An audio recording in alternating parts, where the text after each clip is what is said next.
Good morning, dear students. Today we are going to discuss about our next part of geography, chapter 1. तो chapter 1 हमने start किया था geography का, तो उसके बारे में हम आगे डिस्कस करेंगे।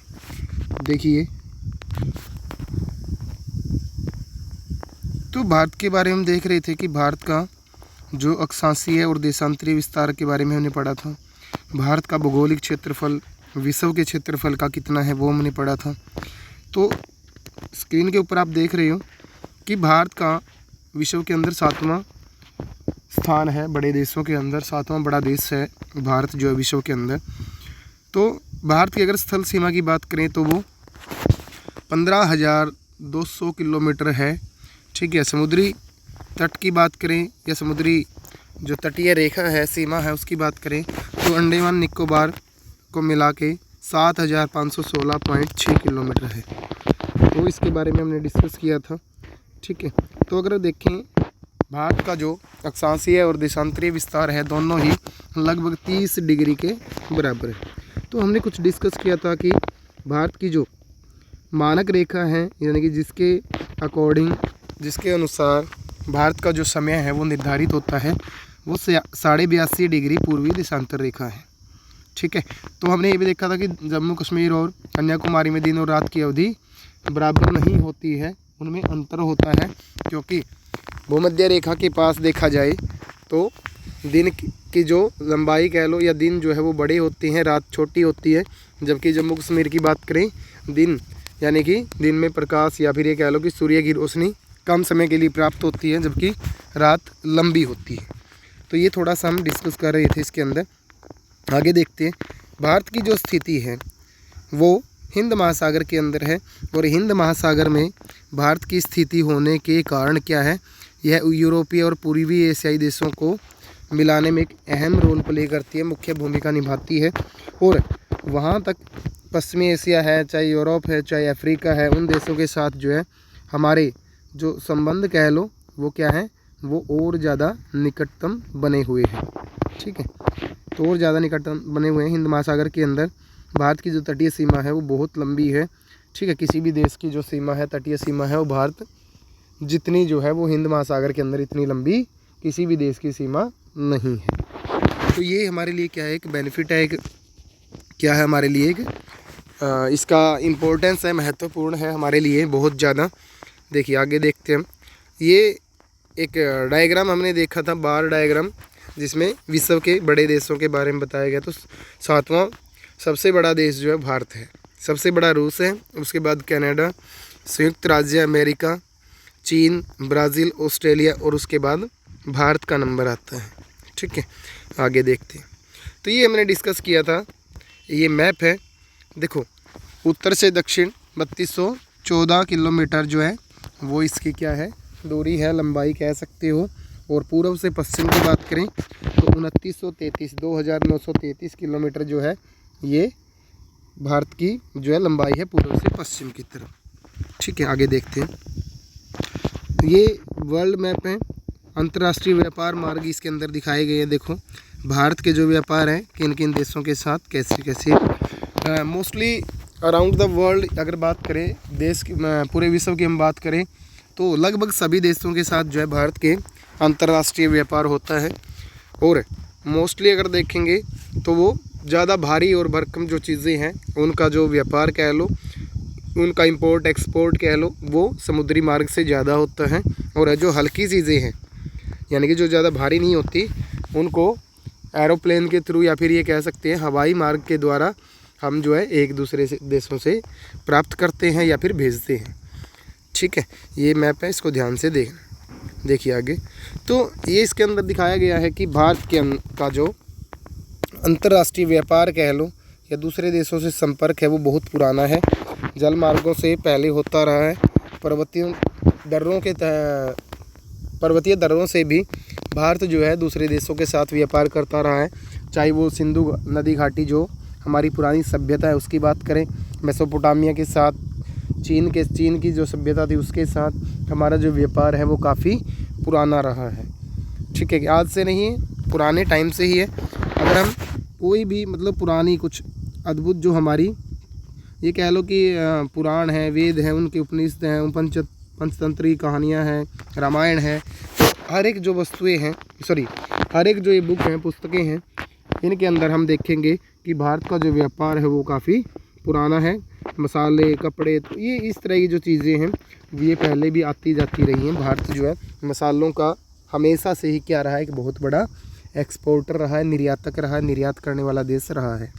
ठीक है, देखते चलिए आगे। तो भारत के पड़ोसी देशों के बारे में बात कर रहे हैं। भारत के जो अभी अगर हम बात करें तो 28 राज्य और 8 केंद्र शासित, यानी कि यूटीज जो हैं वो 8 हैं और 28 राज्य हैं। 29 हो गए थे, लेकिन जम्मू कश्मीर को 2 यूटीज़ के अंदर कन्वर्ट किया गया था, तो 9 यूटीज़ हो गई थी। लेकिन उसके बाद दादरा नगर हवेली और दमन एंड दीव, इन दोनों को क्या कर दिया, एक कर दिया गया था मिला के। ठीक है, 2 की जगह। चलिए आगे देखते हैं।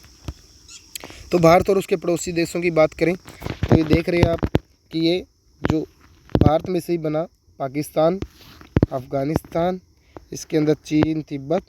ठीक है, और अगर हम ये पूर्वी दिशा में बात करें तो म्यांमार, यहाँ पे बांग्लादेश, ये नेपाल, ये भूटान, छोटा सा देश। ठीक है, ये कुछ हमारे पड़ोसी देश हैं। अगर हम बात करें सदर्न पार्ट में, दक्षिणी दिशा के अंदर अगर हम बात करें तो आप देखोगे कि ये श्रीलंका है, मालदीव्स है। ठीक है, ये 2 कंट्री हमारे क्या हैं, नेबरिंग कंट्री हैं, पड़ोसी देश हैं हमारे। देखिए आगे। तो इनके साथ भी हमारे ऐतिहासिक संबंध रहे हैं, बहुत अच्छे संबंध रहे हैं। ठीक है, इनके साथ भी हमारा व्यापार वगैरह होता रहता है और ये पुराने टाइम से ये कह सकते हैं कि चला आ रहा है, ये अभी से नहीं हुआ कि आज से हुआ है। ठीक है, ये चैप्टर हमारा लगभग कंप्लीट हो गया आज। अगर इसमें कोई डाउट हो किसी भी स्टूडेंट को तो आप पूछ सकते हैं। तो इसमें अगर हम देखें कि हमने आकार और स्थिति, इसके बारे में हमने डिस्कस किया था कि भारत जो है वो उत्तरी गोलार्ध में है और उत्तरी अक्षांश के अंदर देखें 8 डिग्री 4 मिनट उत्तर से 37 डिग्री 6 मिनट उत्तरी अक्षांश तक भारत जो है फैला हुआ है। अगर हम देशांतर की बात करें तो 68 डिग्री 7 मिनट पूर्व से 97 डिग्री 25 मिनट पूर्वीय देशांतर तक भारत फैला हुआ है। ठीक है, एक इम्पोर्टेंट लाइन है, रेखा है 23 डिग्री 30 मिनट, यानी कि 23.5 डिग्री जो है उत्तरी अक्षांश, वो कर्क रेखा के रूप में उसको हम जानते हैं। 32.8 लाख वर्ग किलोमीटर ये भारत का कुल क्षेत्रफल है। अगर हम विश्व की बात हमने की थी कि पूरे विश्व का 2.4% जो है हमारा भारत है। ठीक है, तो ये मेन पॉइंट जो है ये आपने याद रखने हैं। उत्तर से दक्षिण जो लंबाई है भारत की वो 3214 किलोमीटर और पूर्व से पश्चिम या पश्चिम से पूर्व 2933 किलोमीटर। ठीक है, ये ध्यान रखना है। पड़ोसी देशों के बारे में हमने डिस्कस किया। ठीक है, तो ये हमारा चैप्टर आज कंप्लीट होता है। इसके बारे में देखें। देखो पहला क्वेश्चन देख लेते हैं हम। कर्क रेखा किस राज्य से नहीं गुजरती है? नहीं की बात कर रहा है।